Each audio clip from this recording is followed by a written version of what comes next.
We talking about sports, get ball. What it do, baby? Yeah. What it do, you number one podcast listeners? We're back with a brand new episode of the number one podcast in your headphones, Prem Brulee. I'm your host, Premal Bhatt, and this episode I'm joined by my big bro, my cousin, Roshan Bhatt. Welcome back, man. What's up? What's up? Glad to be back. Yes, sir. We got a lot to cover. So the last episode we had was an NFL draft preview. We're going to go over some of those things that are pertinent, but I want to give eventually have Thomas back on to do a little analysis after a little while to see how they start to pan out or how they're looking initially. But a lot to cover outside of that because we focused everything on the NFL draft before, so we got to catch back up to the current events in the sports world. So you ready for this? Yes, sir. It should be a good one. Got a lot of fun petty shit telling this one. Petty alert, petty alert. Amen. Alert. Right on brand, baby. That's what you came here for, Yep. you number one podcast listeners, so we didn't want to let you down. But before we get started, a word from our sponsor, Sleep Battle. This episode of Prem Brulee is sponsored by Sleep Battle, a content creator, photographer, and artist based in Asbury Park, New Jersey.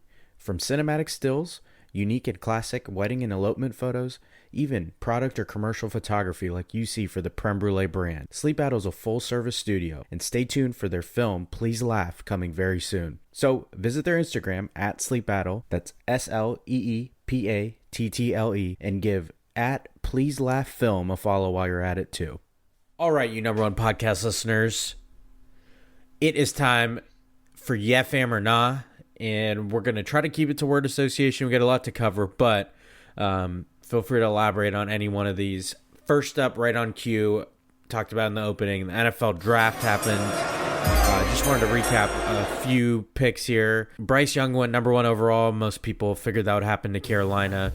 The Houston Texans took our boy C.J. Stroud. You'd love to see it. The whole family's going to be buying number 7 jerseys. What it do, baby? Hell yeah. Yeah. Go Bucks and go Texans to some of you. Then, the surprise of the draft, which I thought was so fun, the Texans traded back up to number 3 to grab pretty much consensus best defensive player Will Anderson Jr. at number 3. They traded up to the Cardinals spot. At number 4, Anthony Richardson was the choice for the Indianapolis Colts. And then it started to deviate a little bit. Devin Witherspoon, the corner from Illinois, went number 5 to Seattle. Another Buckeye went number 6 to Arizona. Paris Johnson Jr., offensive tackle.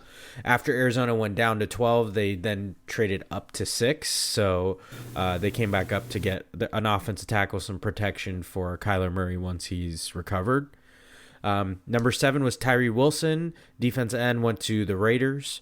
8 was a little bit of a surprise. Bijan Robinson, running back out of Texas, went to the Falcons. Jalen Carter slipped to number 9. The Eagles came up and got him, of course. More on that later. And then the Bears got offensive tackle to help protect Justin Fields. Thank goodness. Darnell Wright out of Tennessee went to the Chicago Bears. So obviously went over that big trade, the Texans jumping back up to 3. Before we have a few notes, that trade involved them trading away number 12. They had the 12th pick, which was the Browns' selection from the Deshaun Watson trade. They traded away number 33, so early second-round pick, a first-round draft pick next year, a third-round draft pick next year, in exchange for receiving number 3 and a fourth-round pick in this past draft as well. In the 2023 one. Important to note, if we discuss this trade, the Texans do still own the Browns' first-round pick next year. That is the last pick, I believe, as part of the Deshaun Watson trade. So they do own the Browns pick. They trade away their own first-round pick next year as part of this trade to get Anderson, but they'll still be picking in the first round in the 2024 draft. Just some notes.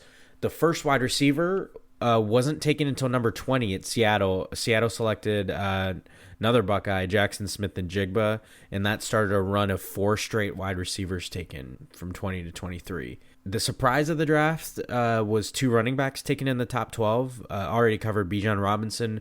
Jahmyr Gibbs was drafted at number 12 by the Lions, who ended up with the 12th pick after trading down. Arizona came up to their spot at 6, which was originally the Rams pick, part of that Stafford trade. There's only 1 tight end taken in the first round. That was Dalton Kincaid, and he went number 26 to Buffalo. Some notable players that dropped out of the first round. Quarterback from Kentucky, Will Levis, went number 33 to Tennessee. Joey Porter Jr., corner out of Penn State, ended up going to his dad's former team, the Steelers, the first pick of the second round. Kind of a cool thing. If he's going to drop, it's cool that he gets to go to the Steelers. So he was picked number 32. And then tight end Michael Mayer, who a lot of people thought was the best tight end, was actually the 3rd tight end taken, and that was at number 35. Sam Laporta, who Thomas loved in the draft preview episode, ended up getting picked a selection before Mayer, actually. Mayer ended up on the Raiders. Unlike last year, there were not many player trades like of current players. The one happened in the middle of the draft was the Lions trading DeAndre Swift to the Eagles. After they drafted Jahmyr Gibbs, people were kind of wondering about the logjam at running back. They then traded DeAndre Swift that draft weekend. He was a former second-round pick in 2020. So he and a 7th-round pick went to the Eagles in exchange for a 4th-round pick in 2025 and a 7th-round pick in this past draft. So essentially, the Eagles and Lions swapped 7th-round picks in the current draft, and the Lions picked up a future 4th-round pick in exchange for Swift. Okay. All that's a quick synopsis. Obviously, there's a lot more to cover. A lot of things happened in 3 days worth of draft, over nearly 260 players selected. But for me, NFL draft is always a yeah fam. But my word association for this is a phrase. It's media machine. The viewership is crazy. They make a spectacle out of the draft, and it's enormous, especially with these different cities hosting. If you're wondering, next year is in Detroit. This past year is in Kansas City, obviously. But also Media Machine pertains to all that shit talking about CJ Stroud was for what fucking purpose after he ended up going number 2. I don't get the necessity to drag these players' names through the mud. And then you get these crazy narratives that result in someone like Will Levis being told he's enough of a shoo-in to come to the green room for round 1 of the draft and then doesn't get selected. So some of the stuff I think is part of this machine that creates these narratives and convinces these players of certain things, and then they ended up, I don't know, embarrassed. I don't know what the right word is. I can't be in their head because they're still going to end up making millions of dollars, obviously, but it can't be a great feeling to have your whole family there, cameras on you, and waiting all night in the first round. And Will Levis actually said he'd only go there if he was a surefire first-round pick. So he was clearly told that he was going to be, and wasn't. And I think that's a disservice. And part of that is all this time in between these workouts and when the draft actually happens, just to create this media circus, which makes it so entertaining for us. But in addition to that, here's what I'm a nod to. I miss the booze for picks you don't like. It's the pretty boys Like, versus the petty this boys. event has gotten so big that it feels like there's probably a production team where they put the camera on the set of fans whose team's picking, and they always cheer for some like backup center they've never heard of. Like, they don't give a shit about that pick, and they're cheering for it like he's the guy they've always wanted. Bring back the booze. Like, I want to see real visceral reactions to picks that you don't like. Like, if I'm on the screen for the Cowboys pick, I won't listen. Actually, I won't tip what I'm going to say later. Never mind. So I'll leave it there. I want to get your take on this. I mean, yeah, just to real quick talk about the boos.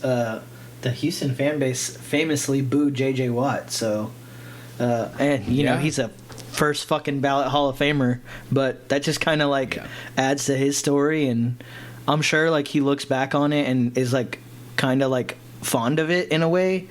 Like he's a pretty competitive guy, and he's probably like, fuck y'all. But yeah, I mean, I guess my word association is we back up. I want you to put the word out there that we back up. Understand me? We back up. We got CJ Stroud as a Texans fan, you know.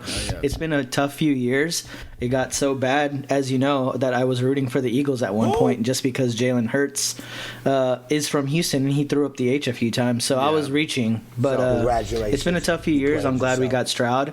And do you remember, I don't know if you remember this, but like I don't know how long ago it was, but I think it was sometime during the season, I said I hope they continue to like smear CJ Stroud so he can fall to the Texans.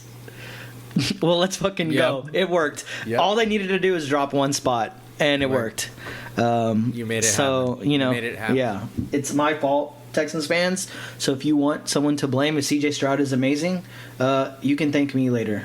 I will drop the address. You can send your edible arrangements, and I'm totally okay with them giving up the pieces they did to get Anderson. Yeah. I mean, they essentially got 2 number 1 overall picks. They had a bunch of extra picks. They still have a first rounder next year, and I think that's the key part. Yeah, and there's a great chance that we weren't going to be in the top 5 next year anyway. You know, in case we wanted like Caleb Williams or Marvin Harrison, I just don't see that happening. I don't think we're going to be that bad. Yeah. Obviously, anything can happen, but yeah. So I'm cool with it. We got 2 number 1 picks, 2 franchise cornerstones, and let's get it. Yeah, no kidding. I mean, you can argue best quarterback in the draft and then best defensive player, and if you're leaving there with that, that's pretty damn good. Yep. Those guys are both going to be worth it, and I think in our group chat we were talking about it. It's you almost have to think of the trade that they pulled as trading for Stroud instead of trading for Anderson, because they had to make that number 2 pick Stroud to make Arizona's number 3 pick valuable. Right. Had they flip-flopped the order, then Arizona could have traded that to anyone for a gaudy price who wanted Stroud. Right. So it's kind of a tricky thing, but originally you look at that number and you're like, they traded an early second this year and a first next year and all these picks, but then you think about it, they still have a first next year, like you said. Yeah. No matter what, even if the Browns somehow do well, which that division's going to be a buzzsaw. Yeah. Like, let's be real. There's a pretty fair chance that they don't make it out of the... Sure, they might not be top 5 bad, but, I mean, as long as you miss the playoffs, you're somewhere near the top 10. Yeah, I think the ceiling for that division is probably, like, 11-6. Like, I don't see... They're all about the same amount of good. I don't see any team running away with that division. Yeah. Every team got better, though. Yeah. I mean, think about the Bengals got better. They didn't need a lot. Yeah. The Ravens clearly got better. Yeah. And then the Steelers have made some wise moves. So the only one that's kind of stagnant is the Browns because they didn't have a lot of capital to work with. So, I mean, they still get that pick. No matter what, you're still picking in the first round, which is nice because you don't want to turn into this where you're not picking there. So we're rooting for Stroud. I really hope it works well. But anyway, yeah. Love the draft. Always been a draft nerd, so that part is the best. Okay. Let's move over to the NBA. We haven't got a chance to talk about that, obviously, in a little bit. But the NBA playoffs, round 1 is complete. And this is pretty cool. One of each seed is remaining, 1 through 8. Notably, the number 1 seed Bucks, the top team in the NBA, got eliminated. The number 2 seed Grizzlies in the West got eliminated by the Lakers. The Kings won 7 games with the Warriors but lost. They were 3 seed in the West. And then the 4 seed in the East Cavs looked really bad. Very bad. Like a preliminary, you played yourself. I didn't put them on there, but they looked atrocious. I think Jared Allen admitted the bright lights kind of got to him at least. I don't think he was speaking for other people, but... they did not fare well against the Knicks, the Cavs, being the 4 seed. So they were all eliminated round 1. Obviously, the name of the game in this playoffs has been injuries. You saw Giannis miss time. Joel Embiid hurt his knee heading into the second round. John Morant missed time with his wrist. Kawhi Leonard ended up playing the first 2 games and then apparently has like a meniscus strain or tear. Yep. And then injuries are already piling up in the next round. So those are just some of the ones I listed. But what do you got for this one? Yeah, fam or not? And give me a word or two for this. I mean, yeah, I'm always a yeah fam to the playoffs. It's always a really exciting time. It's just, for some reason, my word this year is obviously upsets. We don't really see a lot of upsets. Kind of following in the steps of March Madness, a lot of those lower seeds did upset the big ones. And I mean, I know the injuries aren't really good, and I don't really know what's to blame there, because you can say load management and all this shit, but you really don't just know, just because like Embiid, Giannis, all these guys, like just unfortunate injuries. And I mean, it was really awesome to see a 1 seed get upset by an 8 seed. That's always really exciting. And you know, when Jimmy Buckets is like on the other end, it's just like great TV. But yeah, I have no qualms with that first round.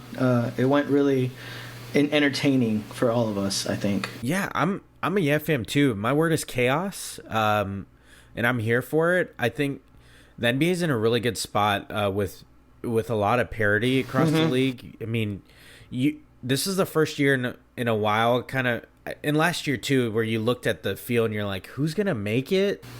I mean, in the East, you kind of, I think we all got played by the Bucks. Obviously they couldn't plan for Giannis injury, but you always thought they were the best equipped to withstand Giannis being out because they have such a deep roster. They did. Yeah.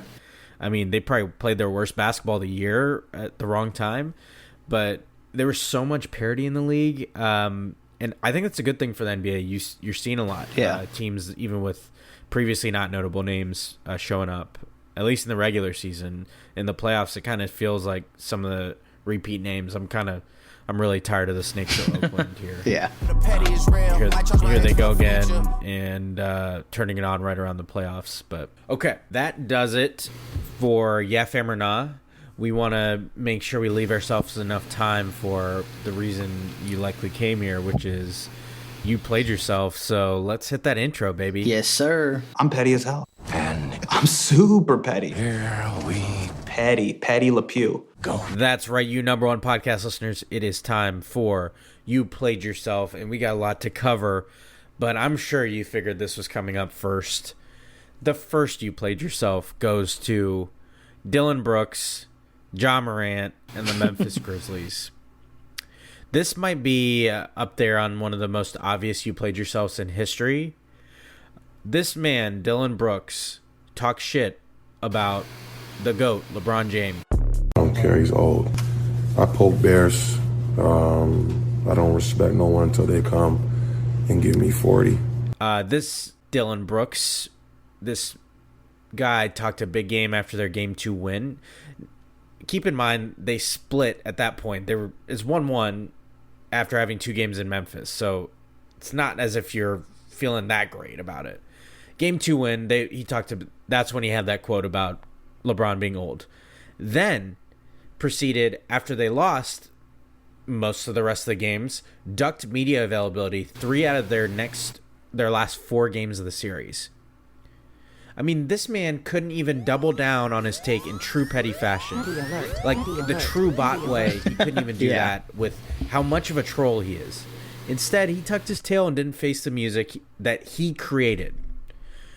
This is truly the lamest behavior to run after you created the issue in the first place. I can't imagine a more like fucking lame punk ass move than to do what he did and not face the music. Then somewhere in there where I think the one game he did talk, or it was like the day after Game 3 when he clearly calmed down, he had the audacity to claim that the media created this narrative that he's a villain. Like, we did this for him. We made him say that shit to the press, and we made him unlikable. I mean, give me a fucking break here. We created a narrative that you're a villain. Why on earth would we give a shit about Dylan Brooks? We would not be talking wasting a fucking breath on Dylan Brooks had he not created opened his mouth and created this role for himself. He put himself squarely in the media because he wanted to talk. And he's acting like we identified him as a villain. No, we're not even giving a shit about you. We're not talking about you if you didn't do this yourself. He's literally the 6th best player on the Grizzlies, if that. Like, this playoffs notwithstanding, he's on paper not a top 5 player on the Grizzlies. I don't know what gave him the audacity to speak up, and I think that is really like my biggest gripe of it all. Like, true trash talkers also know that double downs and even triple downs are like necessary. And so he stick to your shit. You know, like Eric Andre meme where it's like him and he's like pointing a gun at the couch and it's himself shooting or like shooting himself. Yeah. It's that meme. And he's like, why would the media do this? He's over here talking shit about someone constantly. Never mind, this goes back into the regular season when he started all that shit with Shannon Sharp and even like the Draymond stuff and just all of that. And it's just like, dude, you've been doing this all fucking year. You've been chirping all year about some mid-ass play. And when the lights came on, they were just too bright and he tucked his tail for sure. And, you know, he's a future Shanghai Shark legend now. You know, I had to look this up. The Kaohsiung Steelers, the star of that team is Jeremy Lin. And I hear he needs help. You know, the Taoyuan Leopards. Jeremy Lin needs help. Yeah, the Taoyuan Leopards, the star Dwight Howard, he also needs help. He will find work very soon, I'm sure. You know, I'm going to kick it over to one of our correspondents in the field. Shaq, what are your thoughts on this? Guangdong Tigers. Ni hao! Ni hao! Ni hao! Victory lap! Yeah, Dylan Brooks is a fucking joke, man. Oh, and then to put like a cherry on top, this recently dropped from Shams on Twitter. He said this was the verbiage he used in the tweet. The Memphis Grizzlies have informed pending free agent Dylan Brooks that he will not be brought back under any circumstances, league sources say. You shouldn't have been talking shit. I mean, damn. Shams added the under any circumstances, like the savage addition to he couldn't just leave it as not be brought back. So what that tells me is I don't think the Grizzlies loved his demeanor and what he made other teammates answer to. It clearly ran its course. I mean, I do want to let's run this down. This same guy talking shit. These are his point totals. Which we'll not even go on point totals. Let's go on field goal percentage. Yeah, it's way worse. Because the point totals sound not bad. Not bad for a role player, Yeah. right? 5 for 13, 5 for 14, 3 for 13, 4 for 11, 3 for 15, 4 for 11. You know what they say? Those are tour dates. He was dropping tour dates. Tour fucking dates, like worldwide. And he's going to be going on worldwide tour. Yeah. You named them. Yeah. But here's like kind of where I zag a little bit. Like I'm all about the downfall of Dylan Bricks, a.k.a. Dylan got cooked. But this feels like a little bit of a cop-out to me. So many things were wrong with the Grizzlies going into this season in general. Jaws trash talk was there all season. Dylan Brooks has been talking shit all season. Desmond Bane guaranteed a Game 7 after Game 5. The coach, I legitimately do not know his name. Jenkins. Okay, Taylor Jenkins. I don't care about his name because he's probably going to be fired after next season because they'll underperform next season also. He made no adjustments. And I know, like, Dylan Brooks made himself the face of all the trash talk, and, like, he definitely deserved all the vitriol because he was the loudest, but it seems a little bit too petty to drop the under any circumstances because I think it was a collectible team effort, but they definitely needed a scapegoat, and I think it makes them look a little better because they had all these expectations going into the season, and they just literally shot themselves in the foot all fucking season, and it just ended up. I mean, you had all this shit. I mean, play the clip, baby. Who do you look at around the league as you're studying and say, we're gonna have to run through them? Celtics. No one in the West. Nah. I'm fine in the West. It's a parade inside my city. Yeah, to your point, the jaw clip's right on cue right there. Yeah. And he's the face of their franchise. Yeah. So, yeah, we're talking about Dylan Brooks, but Dylan Brooks probably obviously been speaking out of turn, but you also have your star doing that shit. So it provides a little extra motivation for a team to fans to want to see this Grizzlies team go down. Yeah. Because it's one of those situations where it's like they're acting like they've done something historically.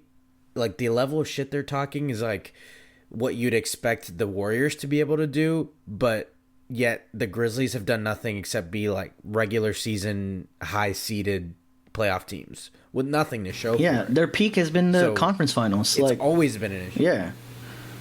They were the darling. I think we talked about this before in previous episodes. They were like the darling young team that everybody loved watching, and they created this identity as these villains that I don't know why they chose this path where they wanted everyone to hate them. I guess it's like the Dark Knight. You either die a hero or you live long enough to see yourself become the villain. Yeah. Quote, I you know, don't know. like- And it just overshadowed. It even overshadowed like all this playoff run for them. This quote unquote, if you can call it one. It kind of overshadowed all the Ja stuff from like earlier this year, like him getting suspended Yep. from the team. Like they need to get their shit together. That's a talented ass team. Yeah. Like they're gonna burn through these contracts and have nothing to show for it.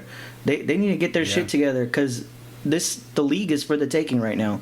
And if they add one Yep. piece or two pieces, Think about like, their core. Yeah. they're one piece away from being Yeah. a severe threat in this league, and they just won't stop being dickheads. Yeah, I mean, you look at it, they have a star player in John Morant.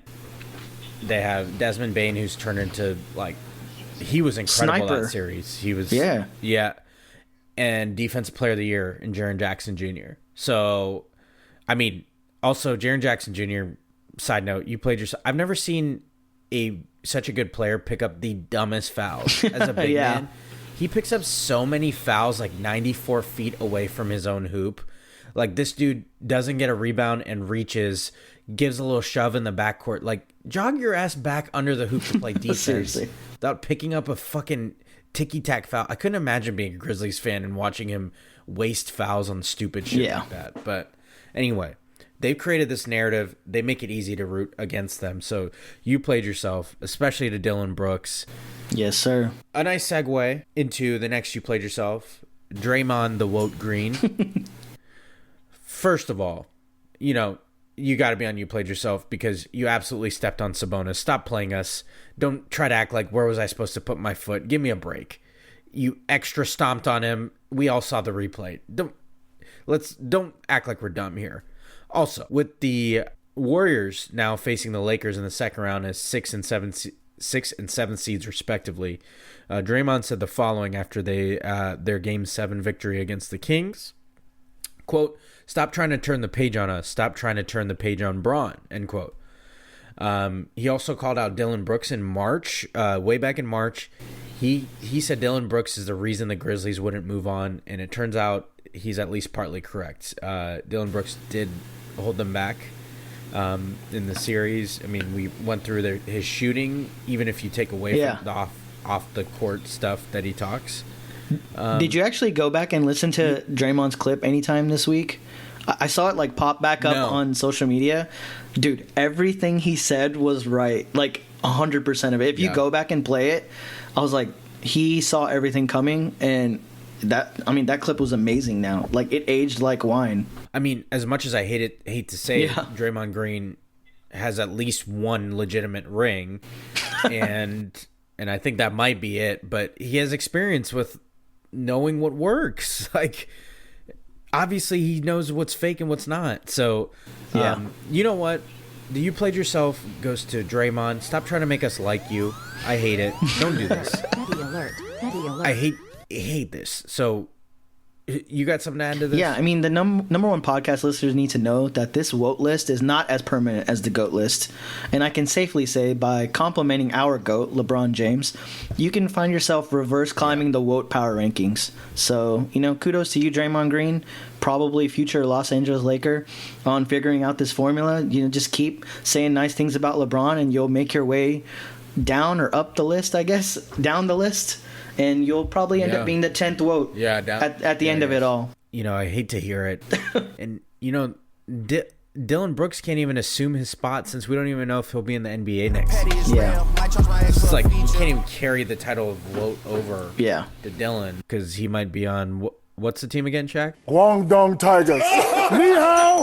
Ni hao. Yeah, the Guangdong Tigers small forward Dylan Brooks. Next, you played yourself. We're sticking in the NBA. You and I both agreed with this. We kind of talked about it in our family group chat. Giannis Antetokounmpo's comments following the Milwaukee Bucks opening round loss to the Heat. Well, we want you number one podcast listeners to hear what he said in case you missed it or forget what he said. So here it is. Do you view this season as a failure? Oh my God. You asked me the same question last year, Eric. Okay. Do you get a promotion every year on your job? No, right? So every year you work is a failure. Yes or no? No. Every year you work towards something, towards a goal, right? Which is to get a promotion, to be able to take care of your family, to be able, I don't know, provide a house for them or take care of your parents. You work towards a goal. It's not a failure. It's steps to success. Michael Jordan played 15 years, won 6 championships. The other 9 years was a failure? That's what you're telling me? No, I'm asking you a question. Yes or no? Okay, exactly. So why are you asking me that question? It's a wrong question. There's no failure in sports. Okay, so the reason Giannis is on You Played Yourself, this clip was universally praised. It seemed like everyone was picking it up and was like, yeah, Giannis, you tell him. So, you know, it's only right that your favorite petty podcast brings it back down to earth, and we offer you a different perspective. So sound it, baby. Petty alert. Yeah, we need that petty alert. Okay. So this clip, obviously, we just heard it. He was asked if the season was a failure. Not if he was a failure. Not any of that. Okay. He took the answer so far left field and into this like TED Talk. I mean, let's bring it back down to earth here. First of all, before we get started, it's a fair question. Let's get that out of the way. There's a lot of questions that might be stupid or leading the witness, but that's a fucking fair question. Absolutely. Let's think about this. The Milwaukee Bucks had the best record in the league. They would have had home court advantage no matter who they played in the playoffs, including if they went to the finals. So them being eliminated by a Miami Heat team who barely made the playoffs and who are without one of their best scorers in Tyler Hero, and they gentlemen swept you 5 games? Like, what are we talking about here? Yes, your season was a fucking failure. You know, Giannis brought up MJ, like, hey, the years he didn't win a championship, do you think he was a failure then? That's not what this is about. We're not saying that it was championship or bust, but let's be real here. The expectation is not to lose in the first round if you're the top seed and you have a deep-ass roster. That's absolutely not in the cards. So if the standard is just making some sort of progress in the playoffs, yeah, your season was a fucking failure. You had Giannis, who was an MVP candidate all year, Brook Lopez, who's a Defensive Player of the Year candidate, Chris Middleton, this deep-ass team, a team universally thought, hey, this is the team best equipped to withstand if Giannis had to miss time, which he did this season, and they still wound up with the best record. Giannis was hurt for a period of the season. You have Drew Holiday as a defensive specialist. He missed a game in the playoffs, and that was the only game they won. Yeah. That team was deep. Yeah. Nobody was saying it was championship or bust. He asked you if the season was a failure because you just lost to an 8-seed Miami Heat team who barely made the playoffs, who 4 weeks prior, some Heat fans were telling them to tank the season so they could get a better lottery pick. Like, that's how close they were to, like, letting the season go. You want us to listen to your fucking soliloquy of why anytime you work towards something, it's not fail? Yeah, no fucking duh. We don't need the TED Talk on what motivation is. We're asking you if the season was a failure because your team fucking lost to the Heat who barely made the playoffs. What are we even talking about here? Give me a break. And then all these people eating this shit up, like you're gonna put some dramatic music behind it and post your story to motivate people, like yeah. Give me a give me a break here. Oh, and then Giannis wants to go on this after. I mean, get this: their elimination game, the Bucks lost by 2 points. Giannis missed 13 free throws, 1-3. He went 10 of 23 from the free throw line. Yes, I know he's not a good free throw shooter, but you want to tell us about motivation?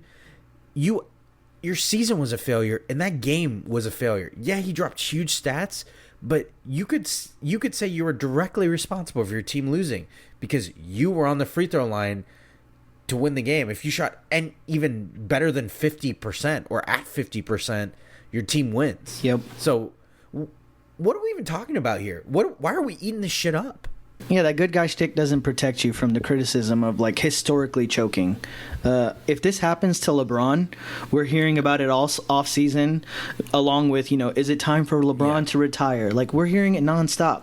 If LeBron missed 13 free throws, dude, Skip Bayless's Twitter would be covered. His pants would be destroyed. Like, I love Giannis. I love Giannis and, like, the way he approaches the game, but this shit isn't it, man. Yeah. I hate turning into an old head, but sometimes the circumstances just bring you here. Yeah. But this shit is so fucking soft, man. Like, as the 1 seed of the entire playoffs, like, you're expected to quite possibly sweep your opening round opponent, especially if you're like a few years removed from back-to-back MVPs, a title. Miami lost to Atlanta in the play-in tournament. They lost to the fucking Hawks. Yep.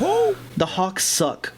You let a team fighting for the 8 seed absolutely dominate you, both ends of the floor. It is 100% a failure. Yeah. Grow up, take that shit on the chin, and come back stronger. You got to shut your YMCA ass, hope everyone had fun ass, at least we tried ass up.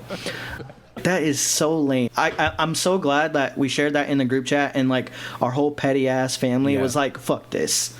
Because... dude, my boss sent this to me and was like, did you see this? This is so amazing.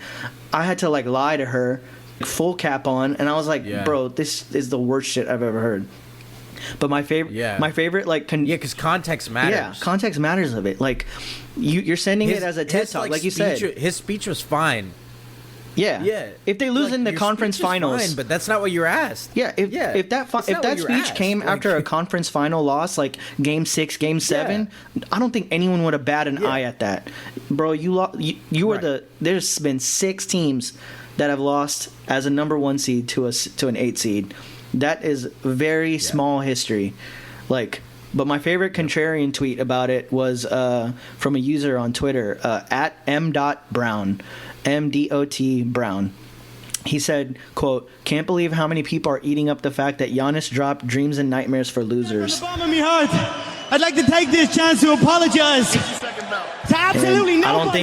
I don't think there's been anything more accurate than that. That's great. It's so good. Yeah. I think the more appropriate response would have been him bringing up his injury or something like, hey, this isn't a failure because of all these circumstances. Fine. It would still be an excuse, but at least it'd be a realistic answer. Like, we don't need to hear about MJ or, like, hey, just because you didn't get a promotion doesn't mean your job's a failure. That's not what we're talking about, Giannis. So anyway, we'll move on here. I wanted to go over to the NFL here. First up, Baltimore Ravens, you played yourself. They finally signed Lamar Jackson to a 5-year deal worth $260 million, $185 million guaranteed. After all that drama y'all created with the non-exclusive tag, I mean, shame on you. Yeah. I'm happy Lamar got his money, but wow, did we waste a lot of time speculating. And, oh, by the way, Small, you played yourself to Lamar because he even posted a goodbye to Baltimore back when he requested a trade. So, nice little bargaining chip there, Lamar. Yeah, no kidding. I'm glad he got paid too, but that had to be a little bit of an awkward negotiation situation because, like, both teams are like, fuck off. And then they're like, oh, well, here's $185 million. What the fuck? Yeah. Right, they're thanking Jalen Hurts and Jalen Hurts agents because I think that clearly was provided the framework to what they could exceed a little. Absolutely. On that same note, similar category here, you played yourself goes to the New York Jets and Green Bay Packers. They finally got the Aaron Rodgers deal done a little bit before the draft, as most people thought would happen. So here are the details of the draft. Aaron Rodgers, pick number 15, a fifth-round pick in this draft, pick 170, were traded from the Packers to the Jets in exchange for pick number 13 in this draft, pick number 42 in this draft, a sixth-round pick in this past draft, which was pick 207, and the one that's getting the most attention is a conditional second-round pick next year's draft, which becomes a first-round pick if Aaron Rodgers plays 65% of the plays this season. So effectively, they swapped picks in this draft. Also, the Packers received a second-round pick, most notably, and a second-round pick next year that turns into a first, depending on if Rodgers plays enough. So while that sounds complicated, all that took that freaking long. I mean, that wasn't that complicated when you look at it listed. So you played yourself, goes to the two of them. Yeah. Again, creating drama when we didn't need to. Sticking to the NFL. People inside the league were reported to be not happy with all the praise that Eagles GM Howie Roseman is getting after their draft and moves they've made this offseason combined with last year, trading for DeAndre Swift and the positive draft they had. First of all, like, how about you anonymous people just do a better job?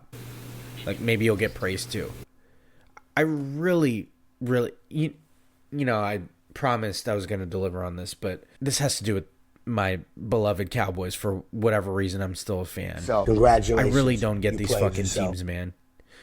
Do you ever consider, I'm talking to these bad teams. Do you ever consider that there's a reason why good teams stay good and bad teams stay bad?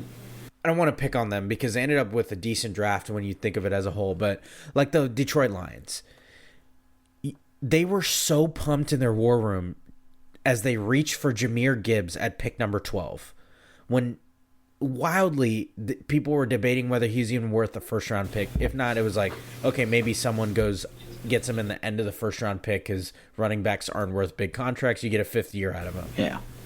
Like, what from your draft prep is telling you that only you know something that no other team, no other expert thought of?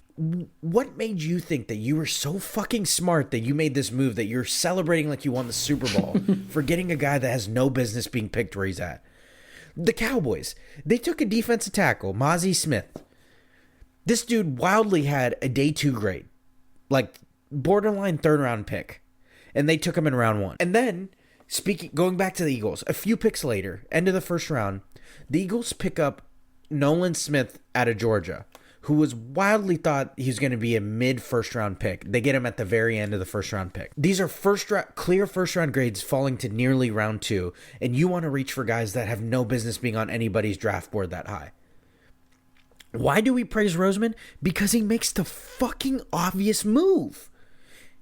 Why didn't I make that move? Yeah, imagine if you just did your job.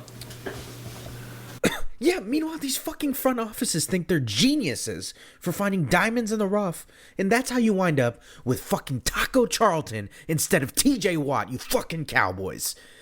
That's right. Like, you think you're so fucking smart because you picked Taco Charlton, and a few picks later, All-Pro Defensive Player of the Year TJ Watt goes, and you want to tell me why you fucking suck every year, and teams like the Steelers have so many Super Bowls and never go below 500. Maybe that's fucking why. Because they're smart enough to make the fucking obvious move. It's not rocket science. You're not that much fucking smarter than all these experts, so maybe you just ask yourself a question. Why is this guy getting praise? And why am I not getting praise? Well, maybe it's because you took a fucking day 2 pick early in the first round and you somehow think you're pulling a fast one on everyone. No, the fuck you're not. Nobody was vying for these guys this early. You're just a fucking idiot. And then you want to be mad that someone else is getting praise? Yeah, they're getting praise because they're not a fucking idiot like you. Let's think about it. Give me a break. Yeah, I saw that floating around. I thought that was so silly. You got anything to add to that? No, I think you covered it. Anonymous source. It's like, put your name on it. You're pissed. You didn't get that's attention. That's exactly where I was going. It's like you want to get so pissed about some guy doing his actual fucking job. Like, his job is to draft a team. Guess what? So is yours, man. He has the same intel as you. He can look at the same fucking mock drafts as you. You know, when you draft for a fantasy team, you're not grabbing a kicker in the round 2, no, you know, whatever, the 49ers, but like, I know we'll talk about that later, but like, you're not grabbing things that you don't need. You're looking at the rankings. You're making your own judgment call based off these rankings, off what your WR1 through WR33 says. Be like, this is kind of a reach, but I'm going to do it. Most people will clown you in a chat and be like, you're fucking reaching. How is this any different?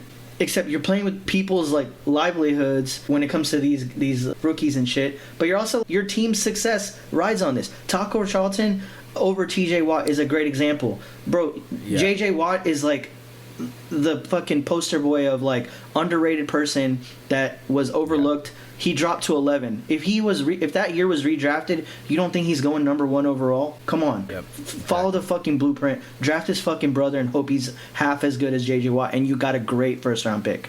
It's crazy. It's dumb. Is Taco still in the league, by the way? I don't know. He was on the Chiefs for a little. He bounced around a little, like on practice squads and shit. Well, but, let me tell you, the fact that we're having this conversation in the first place tells you all you need to know.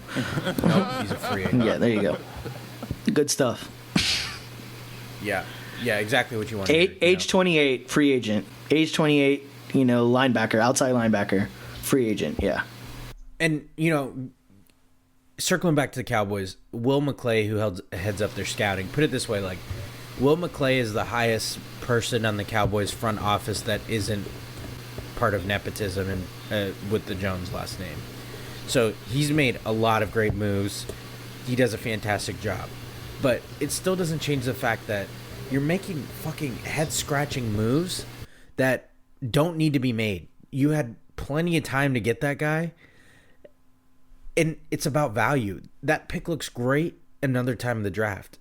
And that's what's missing from these fucking GMs. They just don't see that, oh, this player is a good fit, but maybe it's better if we wait a little and maybe we get a best player available. Some of the most successful drafts by the Cowboys have been when they did that. See CeeDee Lamb.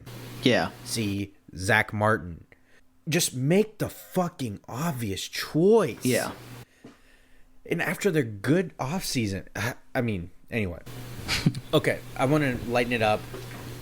We want to do some non-sports you played yourselves. I like this section. You know, you and I know you got a real spicy one, so I'm going to save the best for last. I just got a few little minor ones here. First up, mine you played yourself. Cable, like dish streaming services that don't offer deals for like existing customers. It's such a fucking backwards model. It drives me nuts that it feels like I have to shop around places just every couple years, or I got to be on the phone just to re-up a promo code just to get a good price. It's always been the bane of my existence, and I fucking hate it. That's one. The second one kind of happened to me this morning. That fucking when traffic's backed up, like there's a red light ahead, and this is a situation where I need to get all the way from the left lane to the right lane to make the first turn off a highway. And these cars are not going fucking anywhere, but I'm trying to switch into the lane, and the car just creeps up so you can't sneak in front of them, like as if you're going to stop them from where they're going, the 2 inches they're going to pull forward at the red light. Fucking ridiculous. What about your commute's going to get quicker if I just hop in here just to get into a turn lane? Little do you know, I'm just going to go one more lane over, and it's not going to interrupt your day whatsoever. Like, can we just keep it civilized? Like, let your fucking people in and keep it pushing.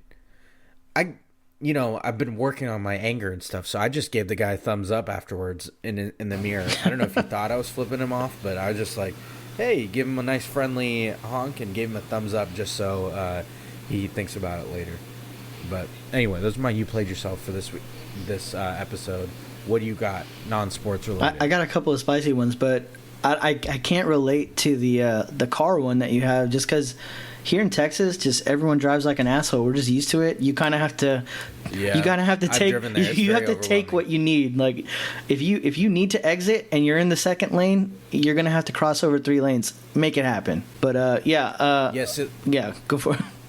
So the Midwest is a little, obviously, Midwest different than some places in the South, but I think it's more about like when it's stopped. Like, I'm all about being aggressive when I have an opening. Right. Like, I don't need your permission if we're on the highway, but this is like coming off an exit at a fucking red light. I'm just trying to get in my turn lane. So anyway, continue. All right, so to my immediate retirement, you played yourself. This brings me to a relatively unpopular take. It's wearing out your welcome as a TV show. All right. Just because season 1 of a show is amazing does not mean we need 3 to 8 seasons of it. So many shows have suffered from this, and I wish more shows would just be happy with 1 to 2 seasons and have the writers move on to a new concept. You were good enough to make that season as good as it was. You don't need to drag it out. Ted Lasso, I'm specifically looking at you. This new season is buns, and it really puts the ass in Lasso. What it do, baby? That's a bar for you people. If there was only 1 season of Ted Lasso, it would probably be one of the best series. It would be one of the best shows ever. I think back to shows like Party Down that only had 2 seasons. I know they just did like a 4-5 episode reunion, but they had 2 seasons, 10 episodes each. Every single episode was incredible, and they just went out on such a high note. I think more shows need to do that. Yeah. I don't see, like, so many shows suffered from it. Like The Office, one of the most beloved shows ever, has about 5 seasons it doesn't fucking need. Parks, same thing. I mean, you name it, man. How I Met Your Mother, all these shows have done that, worn out their welcome, way past their time. So that's my first, you played yourself. My second one, this is also a little bit spicy. What needs to be retired is not criticizing your faves. Like your favorite artists, your favorite TV shows, it kind of goes a little, but this is mainly about your favorite artists. Yeah. Frank Ocean was the catalyst for this one. Frank, this one's for you. You had folks waiting for years for this moment, for you headlining Coachella, and you let them hose down. Stan culture as it stands is pretty toxic. People online are tweeting and posting shit like, be happy he even showed up, he's going through a lot, blah blah blah. Well look, man, not everyone is sitting at home making money off $25,000 cock rings, making $4 to $8 million for 2 shows at Coachella. Like, these are kids and fans who spent anywhere from like $200 to $1,500 on tickets alone. They're camping throughout the whole weekend, 3-day festival. They've camped throughout the whole thing. You're the last act. You're an hour fucking late. You're playing different. I mean, I understand the artistic choices of playing your songs in a different light, whatever. That's cool. But you're playing these weird interludes. You're not showing your face. There's a whole stage covering up your band and everything that's going on about you. You nixed your production last second, and then you left early, and you had to cut off because your curfew was there. From what I saw, he sounded great, and the thing sounded good, so I get where people are like, oh, be happy with what you got. Bro, I paid $400 to see a 2-hour set. I would like to see a 2-hour set of my favorite artists. Like, it's really that simple. You signed a contract that pays you very handsomely. Google that shit. Coachella headliners get $4 to $8 million for the 2 shows. That is a handsome payment. You have no fucking excuse. I understand your brother might have passed away a few years ago, and if you're not feeling it, then don't sign the contract. Have someone else take the spot. Bad Bunny took the spot. He played 2 amazing headline shows. Blackpink, you name it. All these headliners have come and gone and done their thing. You can't gyp your fans. So all you people need to talk shit about your fucking artists, or they're never going to change. And if you don't talk enough shit, it's going to happen like Kanye, bro. Like, they're all just going to lose their mind, and they're going to disappoint you. That is, I mean, it's not a hot take because I'm used to it in the family chat, but that's something you taught me. We all were huge Kanye fans. We talked about this when he was Kanye West, before he turned into Ye. So that was one thing that you've taught me. It's okay to be critical of your favorite artist, or she.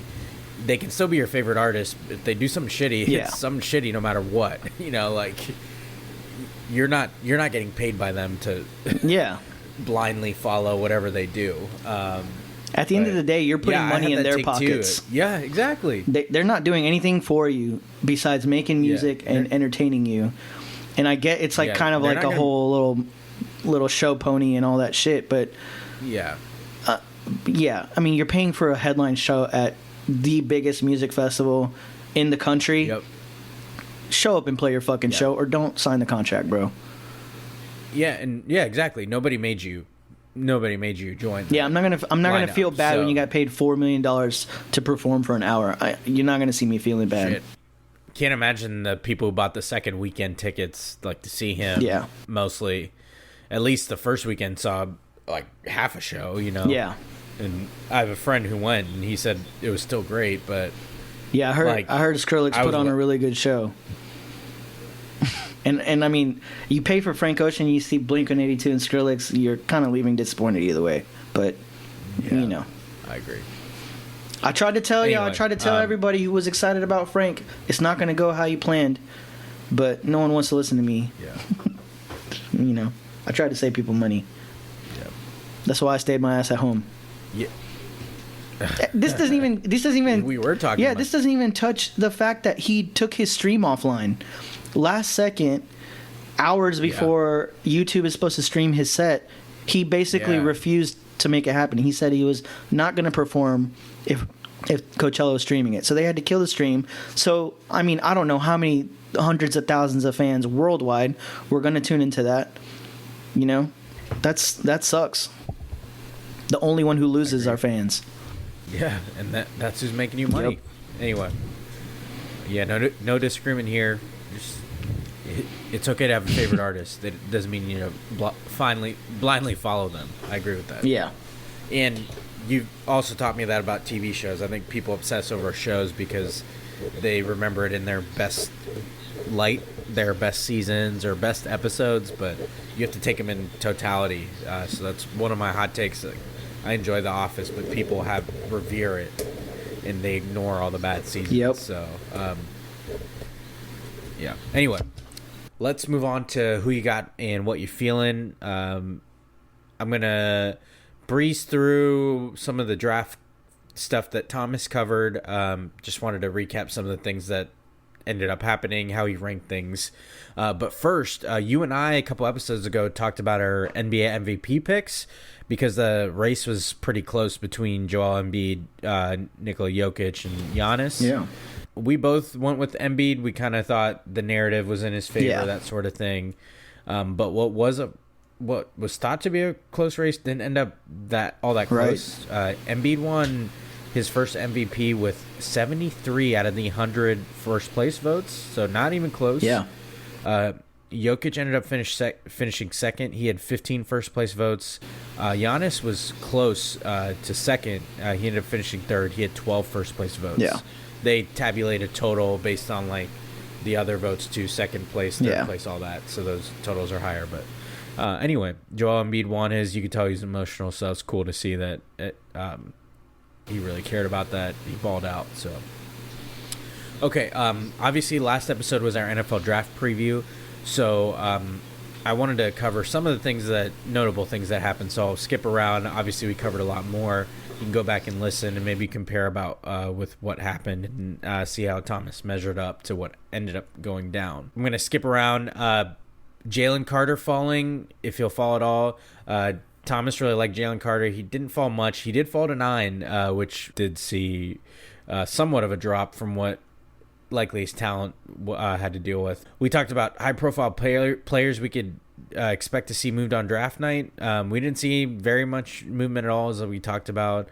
I wanted to talk about this one because he definitely hit on this. One of the number one podcast listeners asked, if you were the Cowboys, who and when would you target at running back and tight end specifically?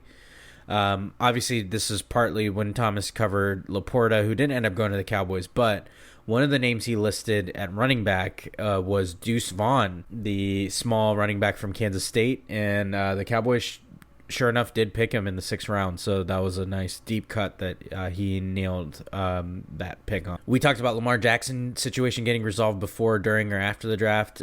He thought it'd be after the draft, ended up being before. A user, number one podcast listener, asked about the combination of Young and Stroud going 1-2. Is it worth jumping up to 3 to get Richardson or Levis?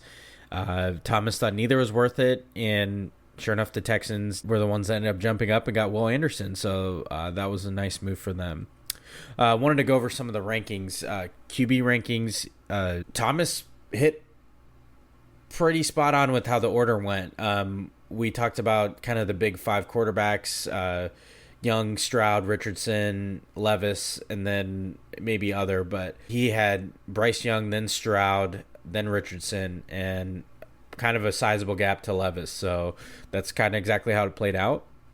His dark horse prospect was Go Cougs Alert Clayton Tune, who ended up getting drafted by the Arizona Cardinals. So Thomas ends up right about this. Clayton Tune might have an opportunity to play. Nice. Obviously, Kyler Murray's injured to start the Go year. Cougs, baby. Yeah. Wide receiver ranking, he had Jackson Smith and Jigba first, then Addison, then Zay Flowers. He had Josh Downs next, then Quentin Johnson, then Jalen Hyatt. Ended up being a little different. Smith and Jigba was the first receiver off the board, but then started a set of 4 straight receivers that included Johnson, Flowers, and Addison. In I forget what order it happened after that, but obviously Josh Downs he had in there before Quentin Johnson, who went to the Chargers. I also asked him about the over-under for 4.5 wide receivers taken in round 1. He did correctly predict the under. Nice. So ended up being those 4, and that's what it stopped at. Tight end ranking, he had Michael Mayer first, then Kincaid, then Laporta, then Musgrave, then Darnell Washington. He did think there'd be 2 in round 1. I think a lot of people did, but ended up being just 1 tight end taken in round 1, which was kind of surprising. Defensive end ranking, he had Will Anderson first, and then Tyree Wilson. That's kind of how it went. And then cornerback ranking was ended up all over the place. He didn't have Witherspoon high, who ended up going 5, but the Patriots ended up with a steal in Christian Gonzalez, who ended up falling to them after they traded back. So I thought that was low-key a steal of the first round. He had Joey Porter Jr. as his second corner, who didn't end up going to the top of round 2, which was interesting. And the only lock of top prospect he had was Bijan Robinson. And Bijan went really early, number 8 to the Falcons. So that would be interesting to say. Deepest position group he had was tight end, and he was pretty spot on. I think I saw that whopping 9 tight ends went in the first 2 days of the draft, and I think it ended up being 15 total. So quite the deep draft for tight end. Weakest position was safety, and you kind of saw that play out. And then best offensive prospect, he had Bijan, then Smith and Jigba. So we'll see how that pair ends up going. And he really liked Jalen Carter and Christian Gonzalez, so on defense. So we'll see how they fared too. Okay, everybody wants to know how his mock draft. He had his mock as going Bryce Young, then Stroud. He had Jalen Carter 3 to Arizona, Richardson 4 to Indianapolis, and Will Anderson Jr. 5 to Seattle. He hit 3 out of those 5. Obviously, couldn't predict Houston going back up to 3, but his should draft version ended up kind of a mixture too, because he was big on prioritizing the defensive ends, which didn't end up happening as much. One of his hot takes was Paris Johnson Jr. could surprise in the NFL. Hopefully he's right. Go Bucks alert. He's yes, sir. On the Cardinals and seemed very enthusiastic about playing there. So anyway, just some of the little recap. I know I covered quite a bit, but obviously we talked about a lot of things. So, and I think I did a count in our NFL draft preview episode. I think we covered at least somewhat of 31 out of 32 teams. We just covered the Chargers a little with Quentin Johnson, who they ended up with, but that was the one team I don't recall us talking about at some point in our preview episode, so apologies to the 12 Chargers fans out there. Okay, now to this episode's Who You Got. Get a quick kind of rapid fire. Winners and losers in the NFL draft. So I'll go first with I'll cover winners and losers, and then you can do the same, Roche. All right, sounds good. My winners of the draft, easily the the Philadelphia Eagles. Their draft we already talked about, and you played yourself, so I won't hash that. I also, obviously the Eagles were the obvious choice, but I also really like the Steelers draft. They got offensive line help in a great value pick in Joey Porter Jr. to start round 2. They also kind of took a low risk, high upside pick in Darnell Washington all the way at pick 93, who some people thought was going to be like a round 2 pick. So I really like those two teams. Obviously, rich get richer. Losers of the draft, I got a few of them. New York Jets, they got bumped from getting an offensive line in their Rodgers trade. They swapped picks with the Packers, and that ended up being crucial in them not getting offensive tackle to protect Rodgers. I obviously didn't like the Cowboys draft. I thought beyond Mozzie Smith, which I can live with, they reached for a tight end in Luke Schoonmaker. I didn't get that one at all, especially with the guys on the board, and neither did any of the rankings. I thought the Jags draft was underwhelming. It seemed like they kept trading back as if they were a Super Bowl team and they could do that. Meanwhile, they didn't really pick up anyone substantial. Kind of a head-scratching move, the Chargers getting Quentin Johnson. It's a weird fit for me because they already have 2 big receivers and they just drafted a third one. So it seems like a lot of people doing Keenan Allen, Mike Williams, and now Quentin Johnson doing similar things. And then kind of a consensus pick was the 49ers. They did not have a pick till the 3rd round, but they used one of their 3rd-round picks on a kicker. That's kind of a crazy prospect as well. Yeah. So, all right, who you got for winners and losers of the draft for you? Yeah, as far as the losers go, I'm kind of with you. Yeah, Jags was pretty underwhelming. As a Texans quote-unquote fan, you kind of look and see what the division rivals are doing, and Colts had a pretty shit draft also outside of getting Richardson. I don't think they did too well. Jags, like you said, underwhelming. And the Titans have Will Levis, so now they have Malik Willis and Will Levis, so I'm like, okay, cool. And Tannehill. So it's like, all right, what the fuck y'all doing? And I think they traded up to get Will Levis, so they did. This is like the exact thing you're talking about. Bad teams stay bad, and good teams get.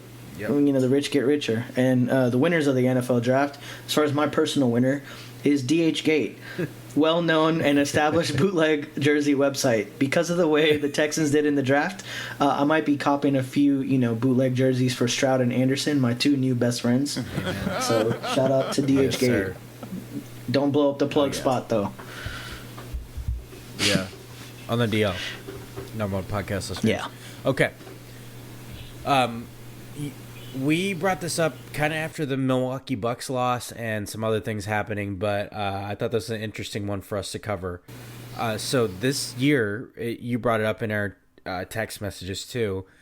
This sports year has been crazy with first-round exits. Definitely some notable ones. So I wanted to get who you got for worst first-round exit of this past year. The reason this especially came up was recently the Boston Bruins, who had the most points and wins in a season in NHL history, lost their opening round in the Stanley Cup playoffs to a wild card team, the Florida Panthers, and the Florida Panthers were the last wild card team, mind you. So the Boston Bruins lost to them. It was a 7-game series, but they did lose. We covered the aforementioned Milwaukee Bucks. They're the best record in the NBA, 1 seed in the East, deep roster. They lost to the play-in Heat 4-1. The Memphis Grizzlies, no parade inside their city, lost 4-2 to the Lakers. Purdue men's basketball team. They were the second 1 seed ever to lose their opening round. They won the Big Ten regular season and the Big Ten tournament. They lost to 16 seed Fairleigh Dickinson in the NCAA tournament.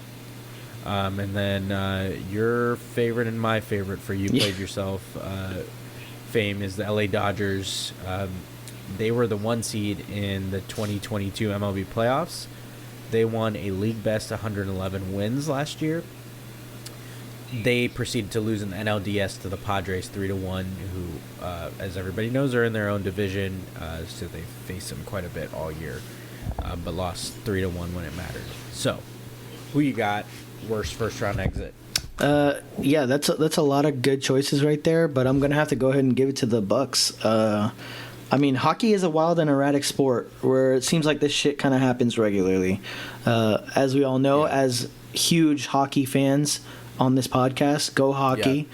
Yeah. Amen. Go Jackets, go hockey, baby. And, the Jackets, Columbus Blue Jackets, swept the 1 seed, just a few years ago? Like, swept them. Yeah, Tampa Bay Lightning. Yeah. So I think the fact that 1 seed losing to an 8 only happening 6 times prior in the NBA kind of gives it a little more weight. So, sure. I give it to the Milwaukee Bucks. Yeah. So, I kind of went back and forth with this. I think the Bucks ran into kind of a wild playoff Jimmy version. Butler went off. Giannis hurt his back for I think it was basically one whole game when he got injured, and then another one. Yeah. So that obviously was crucial. I don't know what he was feeling like after that. I agree. NHL seems like a crapshoot because there's so much parity there. Definitely not the Grizzlies because, they made it to 6 games, obviously. Also, losing to LeBron is nothing to hang your head over. I think I got to go with the Dodgers. That truly was, I think it got breezed over, but they truly sucked. I mean, when it mattered the most. And obviously it's routine for them to do in October, and I was leaning towards Purdue initially, but then March Madness is a one and done tournament. Yeah. So you have to think, hey, if they played a series, theoretically Purdue probably would have won that. They just probably had a bad day or whatever. But so I'm going to go with the Dodgers just because how historic their regular season was, and they lost to a division rival in the playoffs when it mattered most. Yeah. Gentlemen swept again. So that's what I leaned to originally because it seemed like everybody else had a more legitimate excuse than they did. So that's a good point. Yeah, and props to you for doing what apparently I did not want to do, is shit on the Dodgers. One of my favorite things to do. Winning 111 games. That's 5 short of the record. And their run differential was insane. I think their run differential was the highest of all time or something crazy. You had no excuse losing to the fucking Padres. Yeah. Okay, let's move on to what you feeling. I'll let you go first, man. What am I feeling? I'm feeling summertime in Texas is always a good feeling. I know a lot of people don't like the heat and humidity, but hitting the 1 year mark living in Austin after moving here, so that's pretty cool. I also got a raise at work recently. Let's go. So that's always nice. Our boy's price went up, baby. Yesterday's price is not today's price. Yesterday's price is not today's price. But yeah, and then another host on the podcast, Sonny, he will be in town tomorrow. We are catching Lil Wayne at a very small venue. It's 2,000 capacity. So that should be a pretty interesting experience. Tickets, I'm not sure how I got them, but the resale is stupid. Sonny, if you hear this before the show, I have several times thought about selling the tickets. I could literally pay rent, but we're going to go to this show. We're going to have a good time, bro.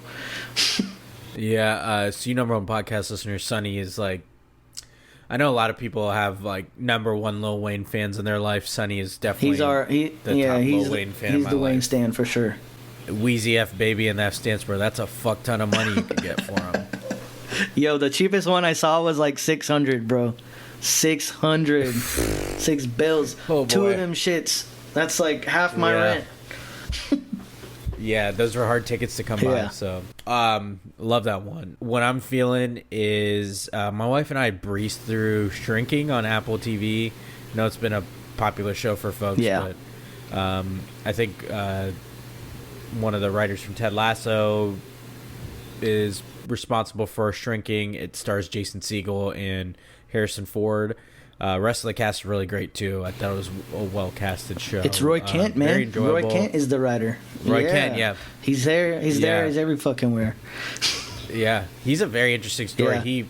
Yeah. He basically nominated himself to auditioned for the role of Roy Kent, he thought he'd be good at it, and sure enough, he was. Yep. Because he was hired as a writer for that show, so it's pretty cool. But Shrinking, highly recommended. Such an easy watch. My wife and I breezed through that show. And then, famously, it made its way around the internet, but the Dallas Cowboy scout, Chris Vaughn, getting to call his son Deuce Vaughn to tell him that dad's employer was going to be son's employer as well. That the Cowboys decided to select Deuce Vaughn in their 6th round pick to be a running back in their franchise. It was all the feels. Everybody saw the video by now. I love those draft videos when you literally hear a guy's life change and his family's life change. But that was especially all the feels because, dad getting to call his own son and tell him he's going to play for the team he works for is pretty sweet.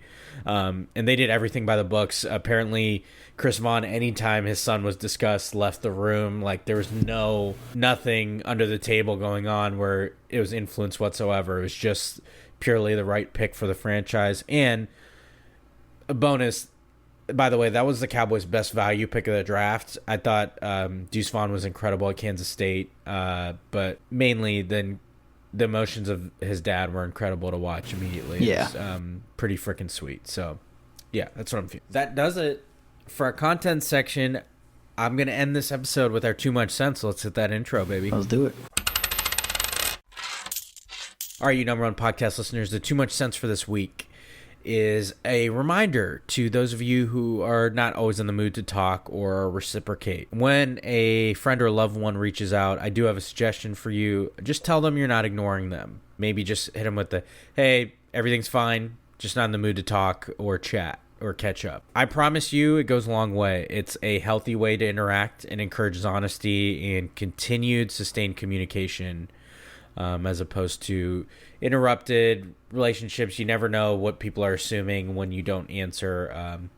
This is coming from the perspective of a supportive friend and warrior myself. I cannot lie. Sometimes I irrationally fear that the person I'm checking in on is upset with me when they don't answer.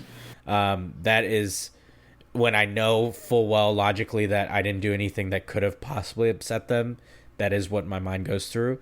So, as hypothetical you, the person who's going through something, while it's not your responsibility to worry about the person checking in on you, I do think that at the very least, this kind of communication allows you to let that person who's checking on you know that you saw their message, you appreciate their message, but just not in the right headspace at the moment. Because I'm assuming here, the last thing you want is for that supportive person in your life to not check up on you anymore because they took your no answer as an indication you don't want them reaching out, which even for someone like me is a pretty logical step to take. If someone's not reaching out, hey, maybe it's not a move I should be making. So that's my Too Much Sense for this week. Just a quick, hey, I'll get back to you when I'm ready, but just now's not the time. So that's my Too Much Sense for this week. What do you think? Solid, man. Solid. Yes, sir. Kind of a deeper perspective than usual. A lot of the other ones are kind of like, they almost seem a little more obvious. Like, it's like, oh yeah, that's true. This one is a little bit more philosophical. I can vibe with this one for sure, and I can relate to it. Yeah, it's a little deep cut. I'm like that too. If I text someone and they don't answer me or leave my shit on read, my mind goes to like several things. One, it's like, yo, what the fuck? Why the fuck you not answering my stuff? Are you mad at me? Yeah. And then it kind of like spirals out of control from there. You start thinking the fuck I do. Man, the last time I talked to them, was I being kind of spicy or something? Yeah. Did I post something that they might be offended by? I'm like, for sure. Everything. It's like totally irrational, but definitely a deep cut. Comes from me being on the other side of things. But I can tell you, I would appreciate it if person I'm checking on, hey, okay, I can respect that. You're not ready to talk right now. I can go with that. I'll check in on you another time. But anyway, so you number one podcast listeners, that does it for a brand new episode of the number one podcast in your headphones, Prem Brulee. Yes, I've been your host, Premal Bot, joined by my big cousin, Rosh. Thanks for joining me, man. Always. Thanks for the motivation. Of course. You said we got to hop on here. We got a lot to discuss. Always. A lot of you played yourselves. It's a parade inside the podcast, yeah. There we go. You number one podcast listeners, you know the drill. Like, review, subscribe, tell a friend to tell a friend. We greatly appreciate all your listens, your shares. I can't thank you enough. How much love the NFL Draft Preview Edition had, but every episode in between, I so appreciate anytime someone tells me they listened or shares so that other people see it. It means the world to me. So you number one podcast listeners, you already know I love you. Keep that energy spicy, and we'll talk to you next episode, baby. Peace. Peace.